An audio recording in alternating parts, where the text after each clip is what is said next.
প্রিয় শিক্ষার্থীরা, আশা করি তোমরা ভালো আছো। আমিও ভালো আছি। তো আমরা আজকে মডালের ৩টা ব্যবহার নিয়ে আসলাম। সেটা হচ্ছে মে, মেবি, মে হ্যাভ। এগুলা কি অর্থে ব্যবহৃত হয় এবং এদের স্ট্রাকচারগুলো কীরকম হয়, আমরা আজকে সে বিষয়ে ডিটেলস আলোচনা করব। তবে তার আগে আমরা মডেলের কিছু বৈশিষ্ট্য জেনে রাখা ভালো। আমরা বৈশিষ্ট্যগুলো জানবো। চলো সেখানে যাওয়া যাক। মডেলের কিছু বৈশিষ্ট্য এখানে আছে, আমি সেগুলো দেখাচ্ছি। ১ নম্বর হচ্ছে, যখন আমরা মডেলগুলো ব্যবহার করব সেক্ষেত্রে এই নিয়মগুলো অবশ্যই মেনে চলব। ১ নম্বর হচ্ছে কি, মডাল ভার্ব এর শেষে এস অথবা ইয়েস যুক্ত হয় না। মডাল ভার্বগুলোকে নেগেটিভ বা ইন্টারোগেটিভ করতে হলে তাদের সাথে কোনো অক্সিলারি ভার্ব যোগ করতে হয় না।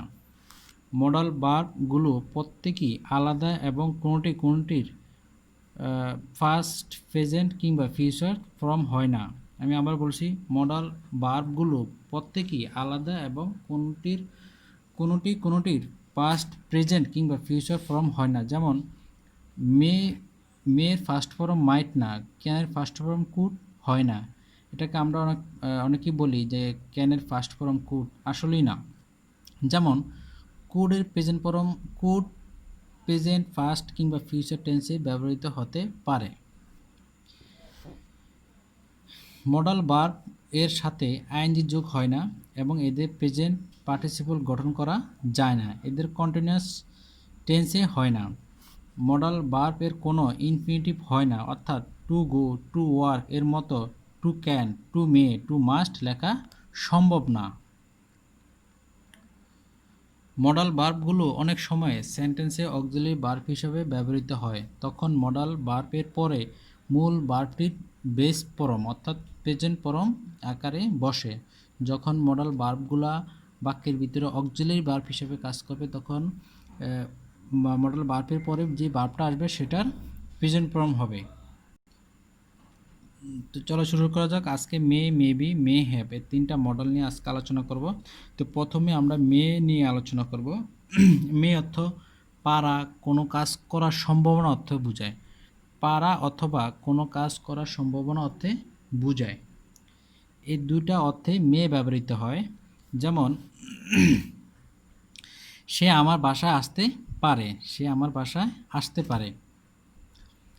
সে আমার বাসায় আসতে পারে, এখানে ইংলিশটা কি, হি মে কাম টু মাই হাউস। এই যে আসতে পারে, এই আসতে পারা, এই যে কোনো কাজ করার সম্ভাবনা, এরকম অর্থে মে ব্যবহৃত হয়। পারা বা কোনো কাজ করার সম্ভাবনা, এখানে মেটা অক্সিলারি ভার্ব হিসেবে ব্যবহৃত হয়েছে এই বাক্যে। এবং তারপরে যেটা কাম, ভার্বের প্রেজেন্ট ফর্ম বসছে এখানে। মেটা অক্সিলারি ভার্ব, এখন ভার্বের বেস ফর্ম আকারে কামটা বসছে। আমি তোমাকে সাহায্য করতে পারি, আই মে হেল্প ইউ। মেটা এখানে অক্সিলারি ভার্ব, আর হেল্পটা এখানে বেস ফর্ম অর্থাৎ প্রেজেন্ট ফর্ম, ভার্বের প্রেজেন্ট রূপ।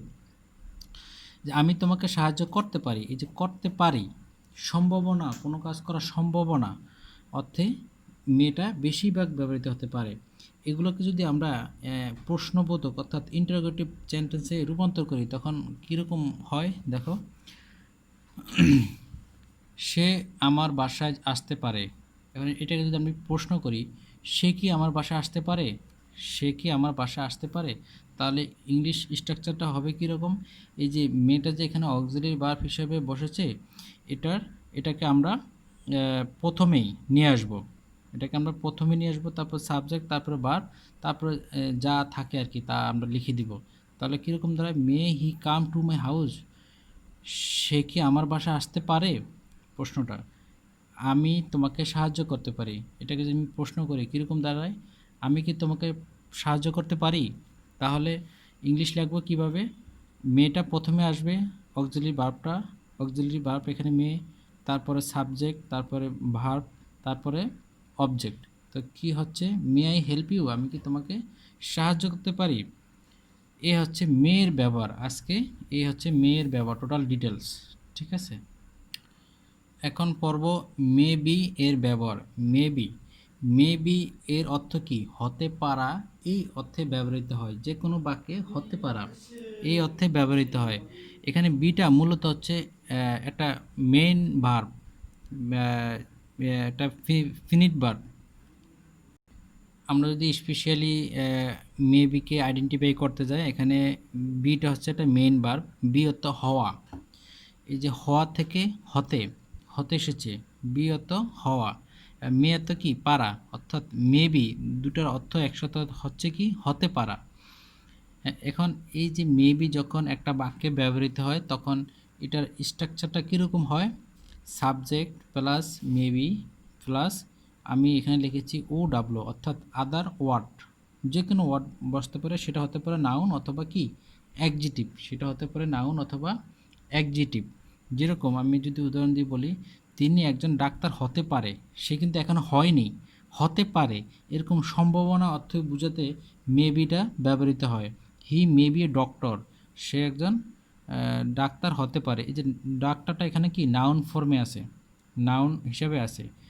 লোকটি সৎ হতে পারে, কিন্তু লোকটি সৎ কি না আদৌ আমরা জানি না, কিন্তু হতে পারে, যে একটা আমরা বুঝিয়েছি যে হতে পারা, এই অর্থে মেবিটা ব্যবহৃত হয়। The man may be honest, এখানে অনেস্টটা অ্যাডজেক্টিভ, লোকটি সৎ হতে পারে, কিন্তু আমরা আসলে জানি না যে লোকটা সৎ হতে পারে কি না।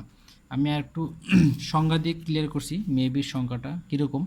মেবির সংখ্যাটা হচ্ছে যখন কোনো প্রাণী বস্তু বা যখন কোনো ব্যক্তি বস্তু বা প্রাণী কোনো কিছু হতে পারে বা কোনো গুণের অধিকারী হতে পারে বোঝায়। এক্ষেত্রে মনে রাখতে হবে যে ওই ব্যক্তি বা বস্তু প্রাণী কোনো কিছুই হয়েছে বা গুণের অধিকারী হয়েছে সেটা সম্পর্কে আমরা নিশ্চিত নই, এরকম অর্থে মেবি ব্যবহৃত হয়। তোমরা মেবি দ্বারা অনেক বাক্য তৈরি করতে পারো। আমি কিছু বাংলা বাক্য বলে দিচ্ছি, প্রচুর এক্সারসাইজ করবা। সেগুলো হচ্ছে, তুমি একজন মনোবিজ্ঞানী হতে পারো, সে একজন গায়ক হতে পারে, তোমার বন্ধু একজন লেখক হতে পারে, সুজন পরিশ্রমী হতে পারে। এসব বাক্যগুলো এসব বাক্যগুলো ইংলিশ করবা এবং সেগুলো অ্যাফার্মেটিভ থেকে ইন্টারোগেটিভ করবা। নিজে নিজে করলে প্র্যাকটিস করলে হয়ে যাবে। এটা আমি লিখে রেখেছি লাল কলম দিয়ে। এটা খুবই গুরুত্বপূর্ণ একটা রুল। যখন মেবি অ্যাডভার্ব রূপে ব্যবহৃত হয়, যখন আমি আবার বলছি, যখন মেবি অ্যাডভার্ব রূপে ব্যবহৃত হয় তখন বাক্যের শুরুতে ব্যবহৃত হয়। স্ট্রাকচারটা কীরকম, মেবি প্লাস সাবজেক্ট, আমি এখানে ফিবি দ্বারা বুঝিয়েছি প্রিন্সিপাল ভার্ব থাকবে plus O W other word থাকবে। এটা মেবি যখন অ্যাডভার্ব হিসেবে ব্যবহৃত হয় তখন কীভাবে হয়, maybe plus subject plus PV, অর্থাৎ principal verb plus other word, যে কোনো ওয়ার্ড থাকতে পারে। যেমন আমি একটা উদাহরণ দিচ্ছি, সে কলেজে থাকতে পারে, সে কলেজে কি থাকতে পারে। হ্যাঁ, maybe he is in the college, সে কলেজে থাকতে পারে। সে হয়তো রাতে আসবে, সে হয়তো রাতে আসবে, এরকম আমরা ওয়ার্ড প্রায় বলে থাকি। তো এবার এই ওয়ার্ডগুলো আমরা কিভাবে করব, maybe he will come tonight, maybe he will come tonight, সে হয়তো রাতে আসতে পারে। এখানে মেবি অ্যাডভার্ব রূপে ব্যবহৃত হয়। সে কলেজে থাকতে পারে, maybe he is in the college, সে কলেজে থাকতে পারে। এরকম ওয়ার্ড আমরা অসংখ্য বলি। আমি আরও বাংলা কয়েকটা বাক্য বলছি, তোমরা এগুলো এক্সারসাইজ করে নিবা। যেরকম এই যে মেবি শুরুতে দিয়ে, হতে পারে সে এখন মাঠে, হতে পারে সে তোমার খুব পরিচিত, হতে পারে সে কাজ বন্ধ করে দিবে, হতে পারে আমি চাকরি থেকে অবসর নিব, হতে পারে আমার পরিবার বিদেশ বসবাস করবে। এগুলো মেবি দ্বারা শুরু হবে প্রথমে, ঠিক আছে। এই হচ্ছে মেবির টোটাল আমাদের যেই রুলস বা স্ট্রাকচার আমরা আলোচনা করলাম। এখন আমরা আলোচনা করব মে হ্যাভ। মে হ্যাভ দুইটা অর্থে ব্যবহৃত হয়, মে হ্যাভ দুইটা অর্থে ব্যবহৃত হয়।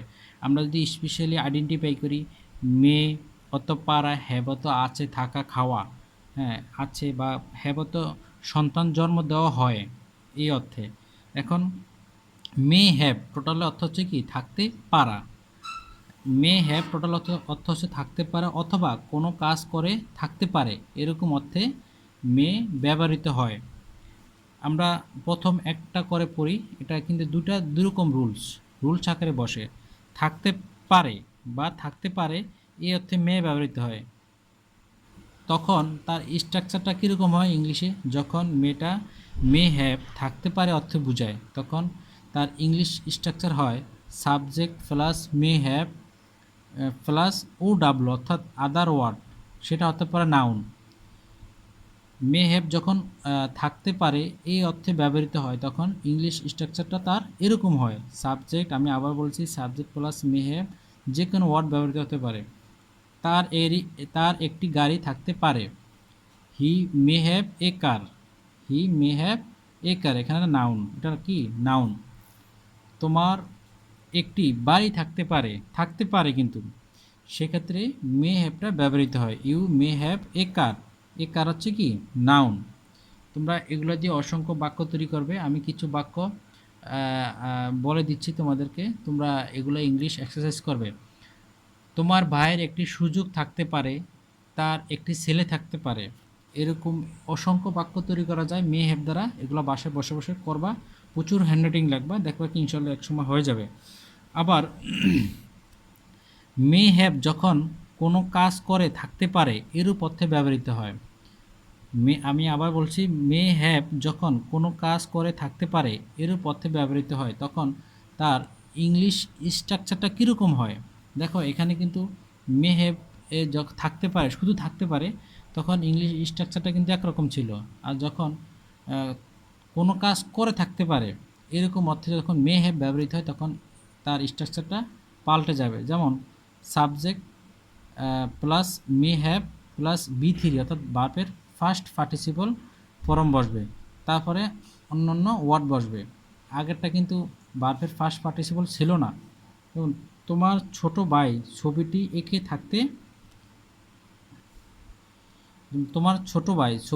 থাকতে পারে, your younger brother may have drone the picture, তোমার ছোট ভাই ছবিটি এঁকে থাকতে পারে।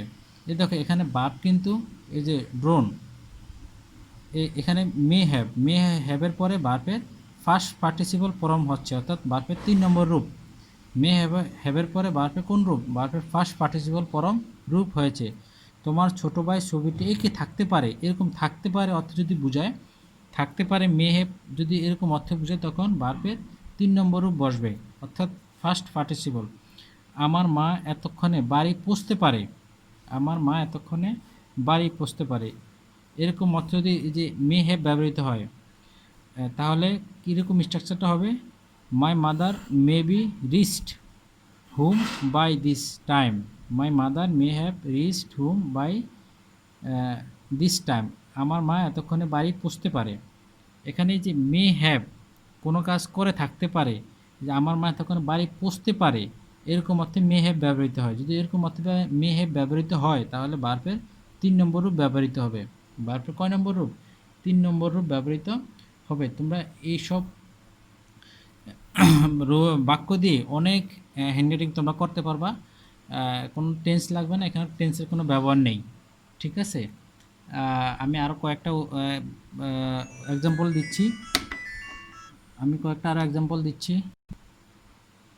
মে হ্যাভ দ্বারা আমি তোমাদেরকে আরও কিছু বাক্য বলছি, সেগুলো হচ্ছে তোমরা এগুলো অবশ্যই এক্সারসাইজ করে নিবা। যেরকম 10ম শ্রেণীর ছাত্ররা মঞ্চটি তৈরি করে থাকতে পারে, সন্ত্রাসীরা বোমটি নিক্ষেপ করে থাকতে পারে, পুলিশ তাকে গ্রেপ্তার করে থাকতে পারে, আমার বন্ধু আমাকে টাকা পাঠিয়ে থাকতে পারে। এরকম অসংখ্য বাক্য নিজেরা তৈরি করতে পারেন মে হ্যাভ দ্বারা। এসব তৈরি করতে অবশ্যই কোনো টেন্সের ব্যবহার লাগবে না। আর তোমাদের যদি আমার এই ভিডিওটি অবশ্যই ভালো লাগে, তাহলে সাবস্ক্রাইব করবা, লাইক কমেন্ট শেয়ার করবা, বন্ধুদেরকে জানিয়ে দিবা। আর ধন্যবাদ, আল্লাহ হাফিজ।